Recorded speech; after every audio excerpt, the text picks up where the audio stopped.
Die absolute Sensation. Ich habe sie hier, das 2022er Modell, brandneu auf dem Caravan-Salon in Bern. Hier sind wir beim 240er Open Edition.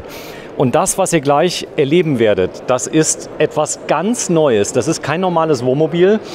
Hermann, du bist tatsächlich 79 Jahre alt. Ist das so? Ja, das stimmt, das stimmt. Das hätte ich nicht gedacht. Du wirst nächstes Jahr 80. Das soll auch keiner glauben. Ja. Ich lebe es. Das ist der Hammer. Du kennst dich aus mit Wohnmobilen, du liebst das Ganze. Du bist der praktisch deutsche Part eines französischen Händlers in der französischen Schweiz, so muss man sagen. Ja, genau. Eines französisch sprechenden Händlers. Ja. Selbstverständlich. Einer französischen Marke, nämlich Challenger. Ja, so ist es. Ich habe nicht zu viel versprochen. Das Auto ist die größte Neuheit, die es irgendwie gibt, wenn man dann ein Fahrzeug haben möchte, was ein bisschen länger ist, oder? Ja, einerseits eine Idee länger, auf der anderen Seite die Möglichkeit, ein Fahrzeug zu haben, was für bestimmte Sportarten, Sportfreunde besonders geeignet ist. Und zwar abgesehen der Benutzung für den normalen täglichen Gebrauch als Ferienfahrzeug kann man zum Beispiel, wenn man ein großer Ski-Fan ist oder ein großer Liebhaber von WTT-Fahrten, also Mountainbike, dann kann man dieses Fahrzeug besonders lieben. So, wir zeigen das mal gerade. Es hat insgesamt 2 große Eingangstüren, nämlich im Heck eine große Eingangstür.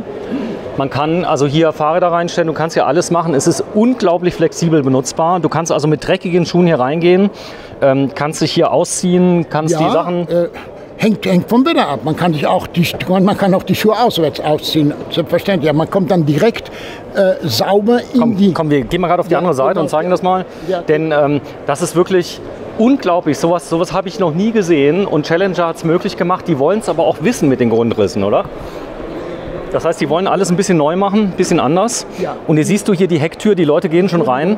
Das ist unglaublich, was wir hier haben. Das heißt, du hast auf dem Heck eine breite Eingangstür. Ich habe auf dem Heck eine breite Eingangstür, die mir erlaubt, wenn ich vom Sport komme, mein Sportfahrzeug auf die Seite zu stellen und dann sauber in mein Camper zu treten, ohne dabei etwas schmutzig zu machen. Okay, das heißt hier, das ist extrem belastbar. Das kennt man ja aus dem Nutzfahrzeugbereich. Ja. Das ist ein spezieller Bodenbelag. Hier kann ich meine Füße abtreten. Ja, genau. Hier habe ich ein Licht mit drin, also kann beleuchten. Das ist alles da. Eine elektrische Fußtritt und kann hier, wenn ich dann hier drin bin, kann ich zum Beispiel diese Möglichkeit Gebrauch machen, denn meine Kleinigkeiten, Mütze und so weiter, Brille kann ich dort herlegen, solange ich mich bereite, in den Wohnraum zu gehen. Okay, das ist also ein riesen Staufach. Hier oben hast du Staufächer, die Unterwäsche. Ja, hier ist viel. Hier habe ich 2 große Schubladen und hier Rangiermöglichkeiten en masse. Das heißt, hier kannst du auch die ganze Kleidung ablegen, hier kannst du die Winterkleidung ablegen, die Skikleidung und so weiter. Die Haken sind dafür. Das heißt, du hast hier hinten einen Einstieg. Du hast hinten einen Einstieg, wie es nur in diesem Fahrzeug gibt. Du kannst dich hier umziehen, du kannst sogar zumachen. Bitte mach mal zu, so kann man sich vereinzeln fürs Umziehen. Ich kann mich umziehen hier und dann bereit machen, meine Kleidung. Hier kann ich meine Sachen aufhängen, wenn ich es wünsche. Und dann kann ich dann hier in den Raum treten. Hermann, wir müssen Folgendes machen, damit der Spannungsbogen bleibt. Ja, gehen wir jetzt noch mal raus. Ja. Denn das ist der hintere Eingang, das haben wir soweit erklärt. Das ist das Fahrzeug. Du siehst hier, das ganze Innenleben ist ganz anders wie bei jedem anderen Wohnmobil. Das ist ganz klar. So, komm, wir gehen mal außen rum, zeigen das mal. Denn man muss das Fahrzeug erklären. Da vorne steht übrigens der neue X150, der ist da. Damit hat alles angefangen, oder? Ja, genau. So, hier ist das Auto. Du hast eine XL-Aufbautür. Die ist hier drin. Eine besonders breite Tür. Man hat sich immer beschwert ein bisschen, dass die Türen bei Challenger eher schmal sind. Und jetzt hat man endlich diese Möglichkeit gebracht, was von vielen Leuten sehr beliebt Du brauchst keine Stufe, das ist das Schöne. Die ist so tief, dass du zur Not ohne Stufe einsteigen kannst. Ja, auf jeden Fall. Das ist sehr praktisch. Und Fliegengitter hast du gezeigt, das ist hier. Das ist direkt mit integriert, auch bei der breiten Tür, das ist kein Problem. Das sind die ganz feinen Maschen für die gemeinen Fliegen, oder? für die gemeinen Fliegen und Moskitos. So, dann hier vorne ist übrigens die Entleermöglichkeit für das WC. Das ist hier mit drin. Das ist hier mit drin. So, das heißt, das ist jetzt ein Kassetten-WC, da kann man sich sogar eine zweite kaufen, wenn man sagt, man möchte ein bisschen autarker sein. Ja. Da unten, was ist da für ein Anschluss? Das ist, Außengas? Das ist Außengas. Okay. Und Wasser ist neben auch ein Wasserhahn außerhalb bei der anderen Eingang. So, da ist das Bad, das sieht man schon, da kann man nicht durchgucken. Ja. So, jetzt kommt's. Bitte Jetzt passt auf, liebe Kinder. Dieser Grundriss hier ist so phänomenal. Das muss man gesehen haben. Das hat mit dem Wohnmobil nichts mehr zu tun, oder? Das ist eher ein Apartment, oder? ja, ich würde sagen fast ein Apero-Aufenthaltsraum. Hier kommt man, um einen Moment zusammen zu sein mit den Freunden, mit den Nachbarn, die bestimmt bereit sind zu einem Glas Wein. Wir leben ja in Wallis, also Weiß und Rotwein gehört zum täglichen. Das Geniale ist der Tisch. Bitte nochmal, ich war noch nicht mit der Kamera drauf. Das ist der zusammengeklappte Zustand. Viel Platz. Und dann sehr viel Platz.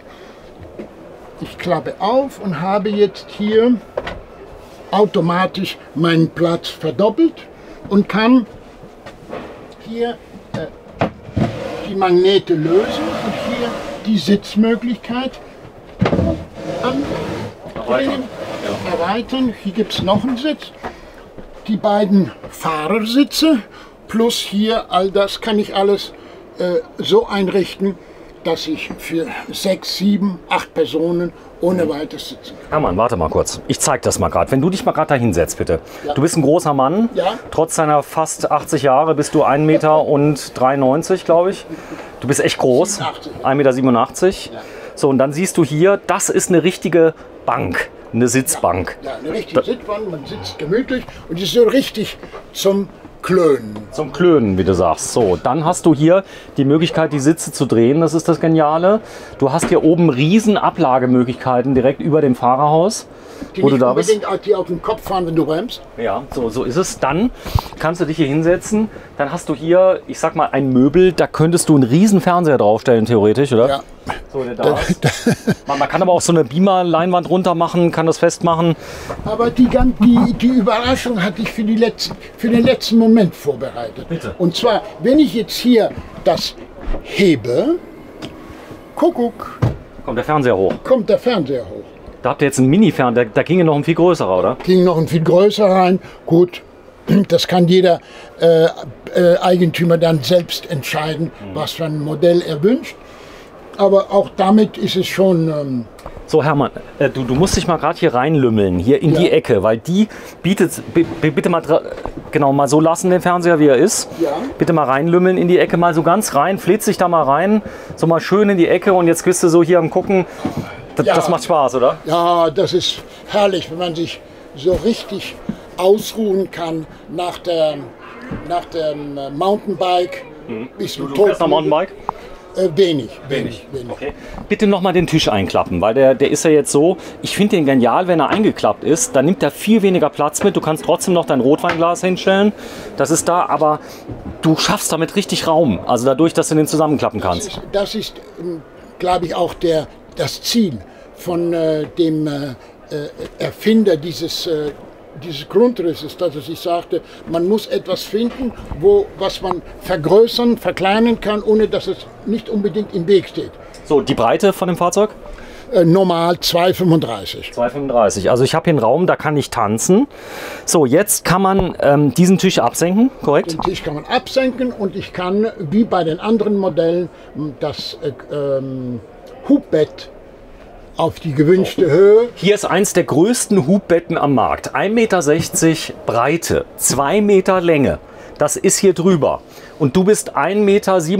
Du kannst da drunter durchlaufen. Ja, das ist, glaube ich, auch etwas sehr Angenehmes, was man auch sehr schätzt, dass man ohne weiteres unter einem Hubbett sich bewegen kann, ohne sich dabei ständig am Kopf zu stoßen. So, jetzt ist der da, der Hubbett-Schlüssel? Hast du den?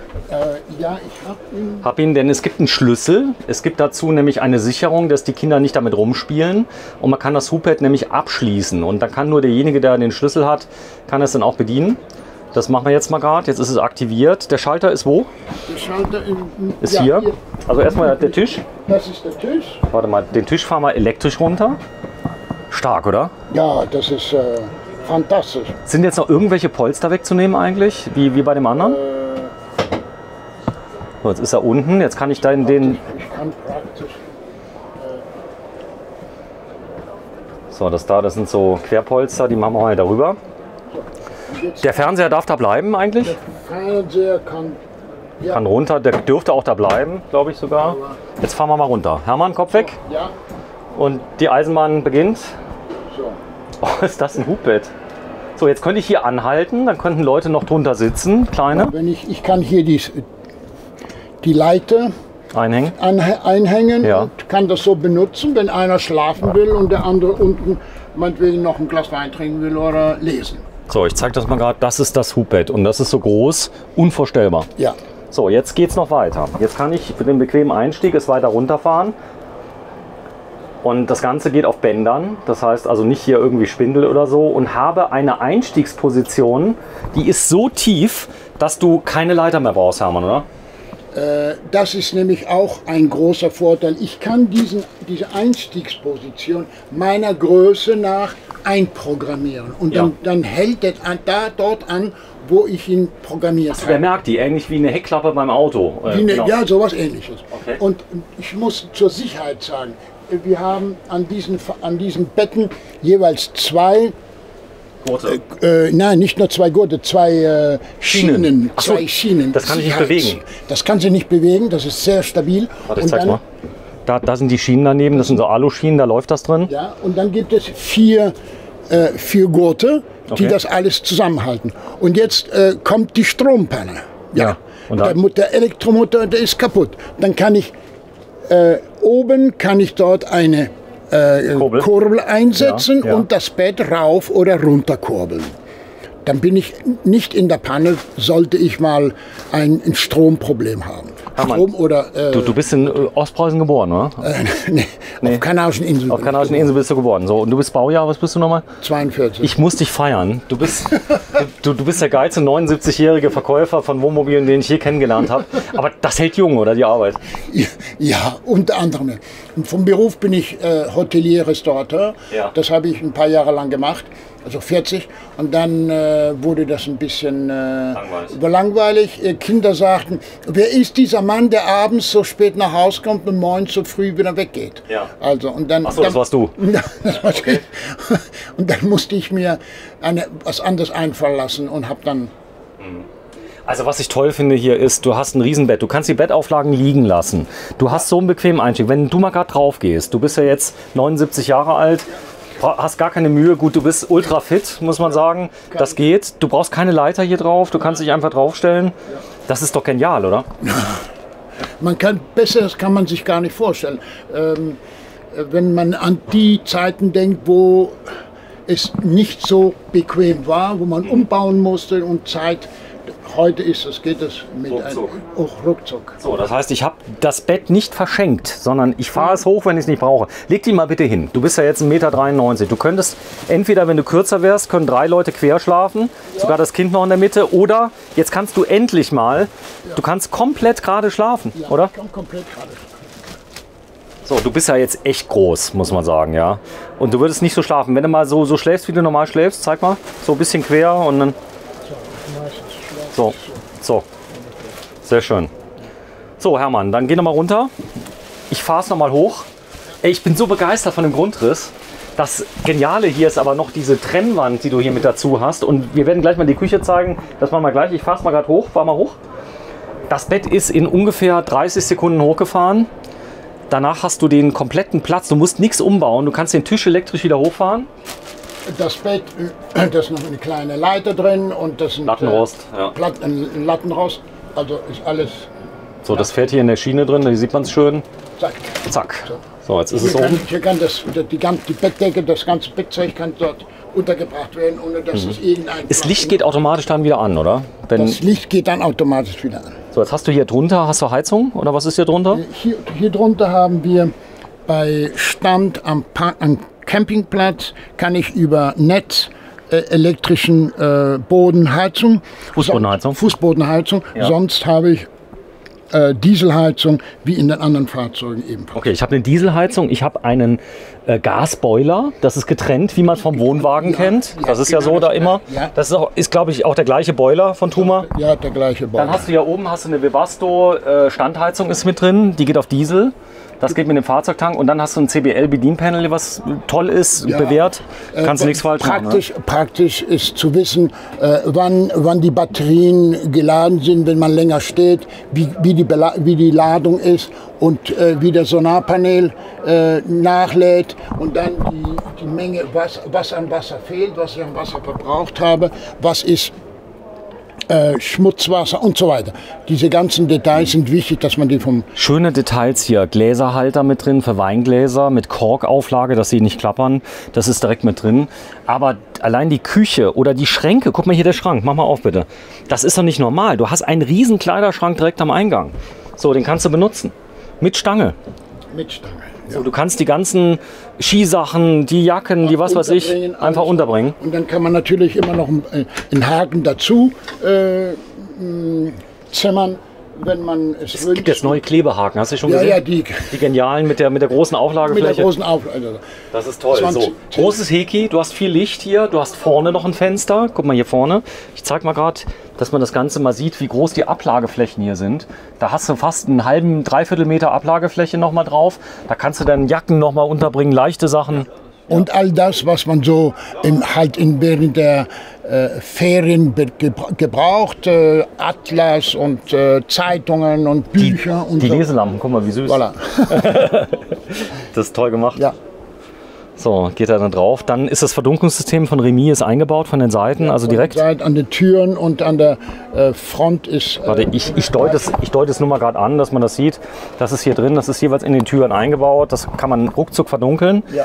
Dann ist hier vorne die Küche, die schauen wir uns mal an. Ist hier drunter noch Stauraum unter den... Also hier sind...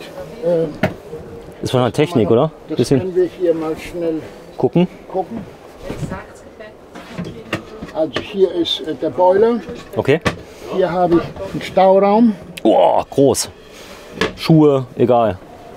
Und dann habe ich noch hier die... Weißt du was Tolles, Hermann? Ja. Dass der Raum nicht weg ist. Guck mal, hier oben sind keine Schränke. Da, weißt du? Ah, da ist zum Sitzen für den, wenn man sitzt, gell? Für die beiden Gurtplätze. Ja. Die sind hier. Und dann habe ich hier noch, da ist wohl das Wasser drunter, ja. Der Wasserbehälter. Und hier sind noch Schubladen. Interessant zum Selbstschließen. Was ich eben sagen wollte, der Platz geht nicht kaputt durch die großen Oberschränke. Die sind ganz flach gehalten. Auf der linken Seite hast du gar keine. Hier oben hast du ganz normale Oberschränke, wo du noch was reinladen kannst hier, die aber so gezimmert sind, dass sie genau am Bett vorbeigehen, dass du sie oben auch benutzen kannst. Ja. Also für die Fernbedienung und so weiter und so fort. Dann hast du hier auf der Seite hast du jetzt die Küche. Da ist so eine kleine Besonderheit mit drin. Da ist eine Schiefertafel auf dem Kühlschrank drauf. Auf dem Kühlschrank drauf. So, da habt ihr jetzt ein Menü drauf geschrieben. Bienvenue, Menü du jour, Grillade du chef ou Regarde dans le frigo. Also wir gucken mal rein. Wir schauen mal in den Frigo. Mach mal auf. Der ist ein bisschen höher gebaut, dass man besser rankommt. Da ist er. Ja. Auch richtig großer Kühlschrank. Und dann ist hier noch eine weitere Schublade. Fürs Backblech. So, dann hast du USB hier nochmal mit drin. So, das ist die Spülmaschine. So, da hast du hier einen Abroller, dass du also nochmal einen Mülleimer reinmachen kannst hier vorne. Das ist die Besteckschublade. Besteckschublade. So, dann kommt, ihr habt diesen neuen Kocher von Chan hier eingebaut, der für große Töpfe geeignet ist. Der wie bei den anderen Modellen ebenfalls für große Töpfe geeignet ist. Und so, das ist die Küche. Ich zeig dich mal gerade da drin. Du bist fast 1,90 Meter und jetzt mach mal bitte mit der Hand über deinen Kopf. Das ist unglaublich, was du hier für eine Stehhöhe hast, weil hier ist ja kein Hubbett. Jetzt hast du über 2 Meter Stehhöhe. Ja, sowas gibt es nicht überall. Ich bin mal sehr gespannt auf den Preis gleich, ganz ehrlich. Challenger hat da was Schönes zusammengestellt und so, das Bad, geh mal bitte rein, 1,90 Meter fast, und du hast jetzt noch Schuhe an, das geht, kannst also selbst hier stehen, dann hast du hier wieder wahrscheinlich keine Schwenkdusche diesmal. Ja, doch. Mal, wir machen mal so. Also, die Schwenkdusche ist da. Das ist die Schwenktour. Wow, guck mal, wie groß die ist. Wenn du mal reingehst, bitte. So, jetzt einmal umdrehen. Dreh ich mal komplett um, bitte. Du kannst dich wirklich bewegen, oder? Komplett. Fast wie zu Hause. Also es gibt Leute, die haben die Dusche nicht so groß zu Hause, ja. So, das heißt, das ist die Schwenkdusche. Ja. Da ist ein Rost drin, das kann man drin liegen lassen eigentlich? Das ja, Brett? das ist wasserdicht. Ja, das ist wasserdicht. Okay. So, man soll nicht drauf treten, aber... Ausnahmsweise. Ausnahmsweise haben wir es mal gemacht, weil man muss ja auch normal drauf. Da ist eine Kassettentoilette drin. Die ist auch eine Heizung unten drin. Da hast du hier ein kleines Schränkchen. Das zeige ich mal gerade. Das ist hier. Ja. Oben ein Handtuchhalter, den du ausklappen kannst. Da kann man dann die Skisachen und so weiter zum Trocknen aufhängen. Das Ganze ist beheizt. Waschbecken. Ja, was das Herz begehrt. Und dann dieses geniale Rückabteil, bei dem du wirklich deine Fahrräder dann auch noch sehen kannst, wenn du im Bett liegst, wenn du willst. Ja. Da könnte man auch noch eine Matratze reinschmeißen, da könnte eigentlich noch fast einer noch drin wohnen. So groß ist das, aber nein, das ist so genial. Wenn du gerade mal da reingehst, bitte. Ja. Auch hier Stehhöhe wieder über 2 Meter. Ja, das ist fantastisch. Und Lüftung, was auch wichtig ist. Zum Trocknen. Dort haben wir noch Anschlüsse, elektrisch und E-Bikes laden. Ja. Das ist da, und 12 Volt für USB-C. Zeig noch mal gerade hier dieses ausklappbare Regal. Das ist allein ein Hingucker. Toll. Also das Fahrzeug muss man gesehen haben, oder? Ich glaube, an dieses Fahrzeug nicht zu zeigen, ist vielleicht am Jahrhundert vorbeizulaufen. Am Jahrhundert der Entdeckungen in der Wohnmobile, der Bequemlichkeit, der neuen Wünsche dieser heutigen Gesellschaft, wo man ein bisschen bequem geworden ist und ein bisschen Komfort also nochmal, Bett nicht mehr hinten, verlorener Platz, sondern, also das hat Challenger noch. Wenn jemand sowas haben will, das habt ihr noch. Aber auch da habt ihr hochklappbare Betten und so weiter. Aber jetzt hast du Heckbad, du hast ein Heck, ein begehbares Kleiderzimmer quasi hier hinten, ja? Eben. So, dann hast du hier eine richtige Küche, die mich erinnert an Paul Bocuse. Ja, ich glaube, er lebt nicht mehr, ja, aber das ist ja... Man kann auch Spaß haben, in den Ferien etwas zu kochen, wenn man Lust dazu hat, und man hat die entsprechenden Utensilien. Und den Platz, ja. Und der Platz. Guck mal hier vorne. Dann gehst du in dein Wohnzimmer, kannst dich hier richtig reinlümmeln. Du hast also eine Riesenbank, auf der du auch mal ein Nickerchen machen kannst tagsüber, oder? Auf jeden Fall, auf jeden Fall. Du sagst, du hast mal ein Glas Rotwein, du guckst mal ein bisschen Netflix und so. Da kannst du ja vorne alles zumachen. Alle Fenster kannst du natürlich hier verdunkeln. Das heißt, du hast... Hier, nach diesem fantastischen System mit Magneten. Ja. Ach so, mit Magnet? Mit Magnet, ja. Okay, das heißt, es klappert nichts. Da klappert nichts. Also das ist der Vorhang. Ja, das ist der Vorhang. Ja? Jetzt, zack, zack, und jetzt ist der Vorhang oben. So, du kannst aber trotzdem noch verdunkeln, ne? Ja. Und ich kann trotzdem noch verdunkeln. Ich kann die Stangen, hier, was hast du gesagt? Ich kann hier oben oder unten, also wenn ich das jetzt hier so mache, kann ich das verdunkeln mit diesem Schalter. Und von oben Fliegengitter, nehme ich an, oder? Und von oben gibt es ein Fliegengitter. Da, also ganz normal, wie man es kennt.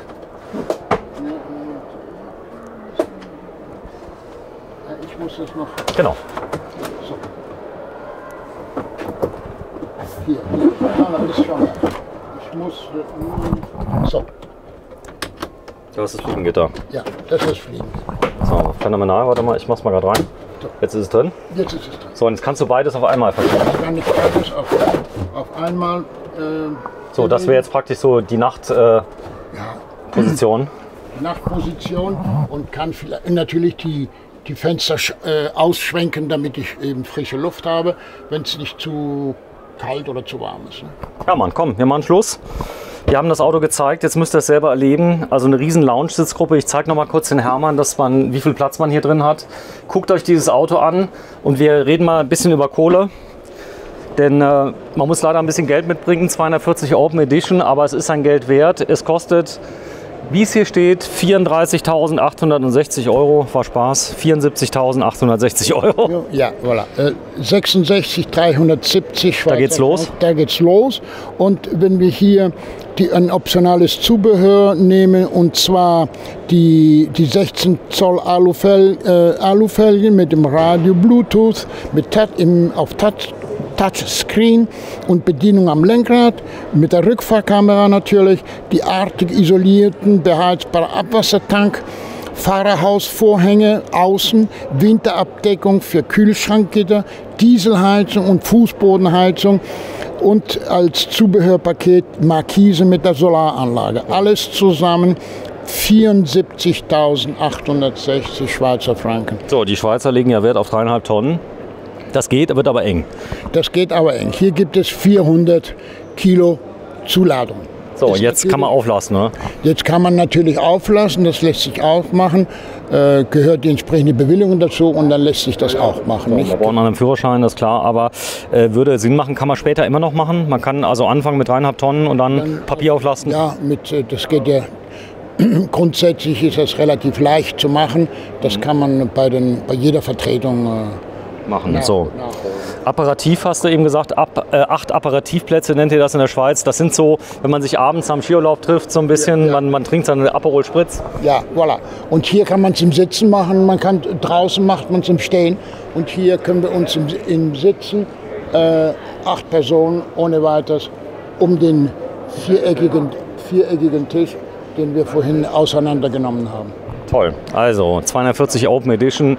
Wir sind ziemlich abgekämpft heute am Sonntag. Du hast auch schon einige Messetage hinter, Donnerstag, Freitag, Samstag, Sonntag, 4 Stück. Morgen ist letzter Tag, morgen ist ruhiger, oder? Morgen ist ruhiger, ja. Wir werden mal sehen, da werden wir mal ein paar Sachen zeigen, aber das muss man zeigen. Also er hat wirklich dieses geniale System mit diesem, dass es nicht mehr innen aussieht wie ein Wohnmobil, sondern dass es eher so Apartment. Ja, sowas, ein neuzeitliches Wohngefühl, wenn man das so sagen kann. Ja, Mann, 79er, ich bin so begeistert von dir. Ich finde das so klasse, dass du das machst, ja, weil ich sag mal, das ist ja schon anstrengend, 4 Tage, oder? Wenn du hier da bist. Ja, besonders das Stehen. Ja. Nicht, gut, das hält jung, hätte ich ja, natürlich. Ich muss ja auch stehen, so ist es nicht. Ja, wenn ich es kaufen möchte, ihr seid wo, in welchem Ort? Wir sind in Montet, das ist nicht weit von Montreux, was bekannter ist. In der Schweiz? In der Schweiz. In den Alpen? In den Alpen, in der Nähe vom Genfersee, der so bekannt ist. Okay. Und ungefähr eine Stunde mit dem Fahrzeug die Autobahn von Bern aus zu erreichen. Das ist jetzt mal eine Frage, wir sind hier auf dem Messebetrieb. Du arbeitest da auch offiziell oder ist das jetzt nur für die Messe, hier, wo du hier im Einsatz bist? Ich bin im Ruhestand, normal. Im Ruhestand. Okay, du hilfst ja aus. Helfe aus und gerade an der Messe braucht man viel mehr den Einsatz für Deutsch. Wir sind ja in der deutschen Schweiz, wird natürlich mehr Deutsch gesprochen als Französisch. Auch wenn sehr viele Besucher aus der italienischen oder französischen Schweiz kommen oder welchen Schweiz, ist es so, dass ich das... Ich bin so froh, dass du da bist, weil ich sag mal, nichts gegen das Schweizerdeutsch und so weiter, das klappt super, aber ich sag mal, viele Schweizer können ganz gut Hochdeutsch, aber du bist aus der französischen Schweiz und bist damals aus den Kanarischen Inseln bist du rübergekommen mit deutschen Eltern und hast dann auch Französisch gelernt. Du konntest vorher kein Französisch, oder? Nein, gar nicht. Also, ist das schwer, Französisch für jemand? Du kannst es ja jetzt. Ich hatte zum Glück Latein in der Schule und das hat natürlich sehr viel geholfen. Und dann kam noch dazu Italienisch. In der Schweiz spricht man viel Italienisch. Das hat man durch meine Spanischkenntnisse automatisch Achso, du kannst ja Spanisch, genau. Ja. Du kannst fließend Spanisch? Ja, natürlich. Sag mal irgendwas. Hola, ¿qué tal? ¿Cómo estás? Scheiße, du kannst alles. Ja. Hermann. So, Hermann Zinsel, dich findet man ab und zu mal auch im Verkauf eigentlich? Ja, ab und zu mal. Samstags mal? Ja, Samstag. So ist das, wenn sich der der Wunschkunde ein deutsches Gespräch wünscht und rechtzeitig telefoniert, Bescheid sagt, komme ich und helfe aus. So ist das, ja. Vielen Dank. Hermann Zinsel, ja, heute am 31. Oktober 2021, der 240er Challenger, den man gesehen haben muss. So ist es, auf Automatikgetriebe, auf Ford Transit. Ja. Hammerauto, oder? Ja, also schon ein innovatives Fahrzeug, gemütlich, fährt sich wie ein PKW, leise. Der Gebrauch ist auch, sagen wir, akzeptabel. Akzeptabel, ja. Danke. So, und da vorne steht der Chef, oder? Das ist der da hinten. Danke. Das ist der Chef. Er winkt. Er winkt. Danke. Ciao, ciao. il a fait ça super. Hermann, attends, bravo, Hermann. Il va travailler pour vous maintenant. Ok, non. Je suis fini maintenant. Et tu t'appelles comment? Stéphane le patron, c'est ça? Maillard Stéphane. Oh, c'est exceptionnel la voiture là. On a vu ça. Ouais. Avec les 2 portes, avec tout. Ouais, c'est magnifique. C'est magnifique. Au revoir. Au revoir.